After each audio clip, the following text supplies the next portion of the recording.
Hey guys, it's the Ramos Online here, and welcome to Ramos Recommends. Before we start today's episode, I have a few things I want to say. First off, I'm sure most of you found me through Velicify, so a big thanks goes out to him for featuring me and my Chestnut build. But I also want to thank every one of you for actually enjoying my content. Being featured by Velicify wouldn't have meant anything if my content wasn't actually good, and you guys seem to enjoy what I do. Nothing means more to me than making content people enjoy watching, so a big thanks. I wanted to say this because my channel has just gone over the 600 sub mark and it's slowly climbing its way to 700, something I wasn't expecting nor was I ready for. So bear with me while I try to deal with the sudden boosts on interest in my channel and just try to figure out what I'm doing with the thing. So with that out of the way, as you can see on the screen, today I'm going to recommend Lopunny. Lopunny, known as Mimilop in Japan, is a very timid Pokemon that's proud of its long ears. They might warm up to their trainers over time, and they even evolve from their base form, Buneary, once they feel completely comfortable with their trainers. It's heavily advised that trainers avoid touching the ears of their Lopunny unless they know how to handle them carefully.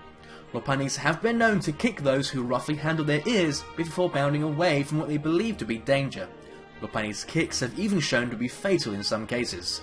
Lopunny found its spot in competitive battling as a support Pokemon to be feared. It's a normal type, so it has a wide range of moves, which I'll go over shortly. Most trainers raise a Klutz Lopunny with Switcheroo to cripple opponents with one of the choice items, or a Toxic or Burn Orb. But today we'll be looking at how you can use Lopunny's speed and wide range of moves to make it into a physical threat. Lopunnies get 3 different abilities. Cute Charm, which has a 30% chance of causing anything that makes contact with it fall in love, as long as it's the opposite gender. Huh. Really not rooting for the other team, are we, Game Freak? It works quite similar to Confusion, where the Pokemon who's fallen in love has a 50% chance of being unable to attack that turn. Unlike Confusion, it will not deal damage to itself. It also gets Klutz, the most common ability you will ever see on Lopunny. It prevents the Pokemon from using its hold item unless the hold item is an Iron Ball, in which case, it's an Iron Ball!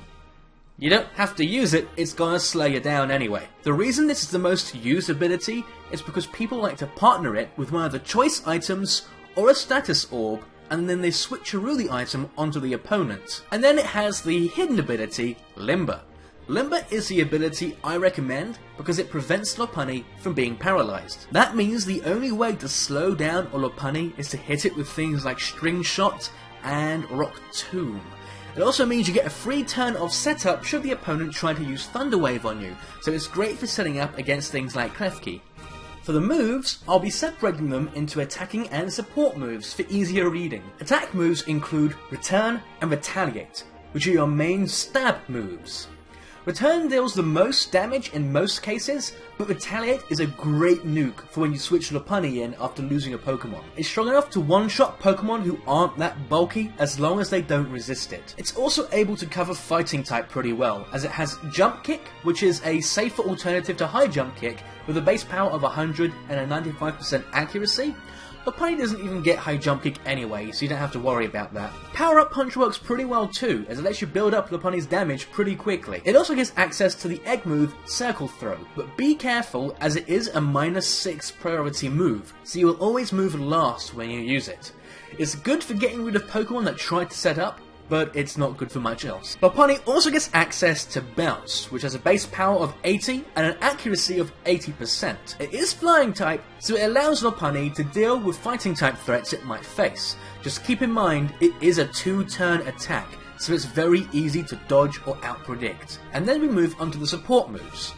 Lopunny can learn Healing Wish, which is a common move seen on support Lopunnies that sacrifices the user in order to restore another Pokemon to full health, as well as restoring any status effects like Poison, Paralyze, Sleep, or Burn. It can also learn Magic Coat, which reflects all status moves back at the user. It also gets access to Charm. Charm lowers the enemy's attack stat by 2 stages. You can use Lopunny's high speed to abuse this, forcing a switch out from the enemy and giving Lopunny a free turn of setup. Baton Pass is another great move Lopunny can learn, as it allows Lopunny to pass her stat boosts onto another Pokemon to keep any momentum she may have gained going. And then we move on to support moves it can learn via egg moves. Lopunny gets access to Switcheroo, which is really great for forcing an item that might hinder your opponent onto their Pokemon, as well as stealing their item. People tend to use Klutz with this, but if you decide to run it on your Limbo Lopunny, you can steal some pretty handy items on that first turn. Just watch out for Protectors. Encore is another great move Lopunny can have in its arsenal.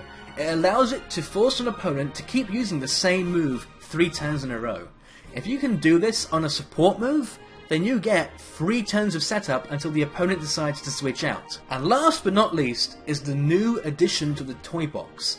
I first found out Lopunny could learn this move over on Velicify's channel, and it's what sparked this entire guide. Lopunny in Generation 6 can have the egg move Cosmic Power. If you're not aware, Cosmic Power raises the user's defense and special defense by 1 stage. Now you see why I keep talking about Lopunny getting set up. While you can use any combination of the moves I've given you, here's what I recommend. A Jolly Lopunny with 252 EVs in attack and speed. The last 6 IVs you can stick anywhere, but I put them in HP. Preferably, you want one with 31 IVs in HP, attack, defense, special defense, and speed to maximize its speed and attack as well as its survivability, but you can just focus on attack and speed. For the item, Berry allows it to survive fighting type moves at least once, while Leftovers allows it to have some form of recovery while setting up with Cosmic Power. If you're not too worried about sustain, go for Life Orb to boost your damage even more. The moveset I prefer to use is Return, Power Up Punch, Retaliate, and Cosmic Power, but you can replace Cosmic Power for something like Fake Out or Baton Pass if you feel more comfortable using that. The idea behind this Lopunny is to use as many Cosmic Powers and Power Up Punches as possible to become an incredibly tanky physical threat. Now I do have 2 different videos showcasing what this Lopunny can do, but if I included them in this video would go well over the 15-minute mark. So what I'm going to do is I'm going to string these 2 videos together and post them separately either later on today or tomorrow, so keep your eyes out for those. So if you like the guide, please like it and favourite, and if you aren't already, subscribe. Really, every subscriber means a lot to me. So, that's about it for the guide. Remember to stay tuned for more. I've got some videos coming soon of some different battles, and I guess I will see you guys next time.